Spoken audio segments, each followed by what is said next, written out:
स्वच्छतेचा प्रकाश. एकदा मी एका शाळेत गेलो होतो. मुले प्रार्थना म्हणत होती. प्रार्थना संपल्यावर त्यांनी प्रतिज्ञा म्हटली. त्यांना मी विचारले, प्रतिज्ञेत पहिलं वाक्य काय आहे? भारत माझा देश आहे, होय ना? मुले हो म्हणाली. भारत आपला देश आहे असं न म्हणता माझा का बरं म्हटलं असेल? मुले विचारात पडली. मग मी सांगितले, वस्तू माझी असं वाटतं तेव्हा आपण तिची जितकी काळजी घेतो तितकी आपली म्हटल्यावर घेतोच असं नाही. म्हणून माझा असा शब्द इथे वापरलाय असं वाटतं का? मुले म्हणाली, बरोबर आहे. माझं घर अंगण म्हटलं की ते मी स्वच्छ ठेवतो. रस्ता मात्र आपला म्हणून त्याच्यावर आपण घरातील घाण टाकतो. मी सांगितले, माणसाचं मन जसं जसं मोठं होतं तसतसं माझी ही कल्पनाही विस्तारत जाते.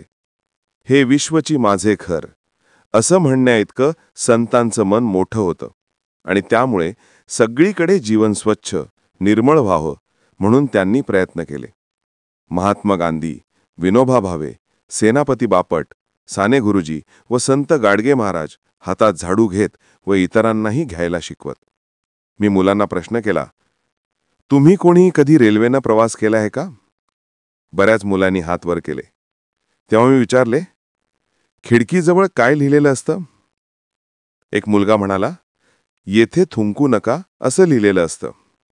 मी सांगितले, एकदा एक मनुष्य डब्यातच थुंकला. तेव्हा मी त्याचं लक्ष त्या थुंकू नकाकडे वेधलं.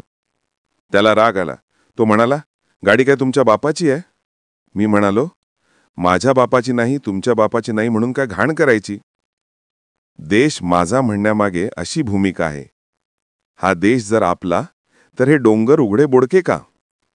आपण वंदे मातरम म्हणताना सस्य श्यामला असे म्हणून मातेला वंदन करतो, तर ती सस्य श्यामला व्हावी म्हणून आपण खटपट करायला नको का?